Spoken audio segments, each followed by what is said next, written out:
ang concubinage, okay, very simple lang yung concubinage. You're keeping a mistress to your conjugal dwelling. Ibig sabihin, dinala mo ang kabit mo sa bahay ninyong mag-asawa. Kailangan may relasyon na kayo nung dinala mo ang kabit mo. Ibig sabihin, habang yung babae nasa labas pa lang, may relasyon ka na bago mo ipasok sa bahay ninyong mag-asawa. So, ibig sabihin, kung for example, naging girlfriend mo ang katulong ninyo, yaya ng anak mo, is it considered concubinage? Hindi. Kasi in the very first place, nasa bahay nyo na siya bago mo siya naging kabit. Bago mo siya naging concubine. So, kailangan in concubinage, dinala mo ang kabit mo. Ibig sabihin, doon pa lang sa labas ng bahay mo, may relasyon na kayo bago mo dinala sa bahay ninyong mag-asawa. First instances yan ng tinatawag na concubinage. Pangalawa, you had sexual intercourse in a scandalous manner. Ang ibig sabihin doon, pinakilala mo yung babae bilang asawa mo in public na parang tumaas ang kilay ng mga kapitbahay mo. Sino ba yung babae na yan? Di ba may asawa yung lalaki, ba't may bago siyang pinakilalang asawa? Ang tawag doon, sexual intercourse in a scandalous manner, ang ibig sabihin doon.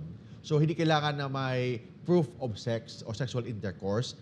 It can be inferred or implied na may nangyari sa kanila. But ang issue dyan, it will create public criticism na nagdala ka ng ibang babae, pinakilala mo yung babae in public gathering, mga Christmas party, mga anniversary, na asawa mo, pero hindi mo pala asawa yun kasi may iba kang asawa. Concubinage yan. Or pangatlo, you are cohabiting with her like husband and wife. Yun ang tinatawag na concubinage. Naku, pwede palang yan, Kuya Mark, source of chismis. O yung source of chismis, yung mga marites dyan. Kasi nung isang taon, ang pinakilala niyang asawa, si Maria. Tapos ngayon, ibang pangalan ang pinakilala niyang asawa. Si Lorna na. Si Lorna na. Or si Marites na.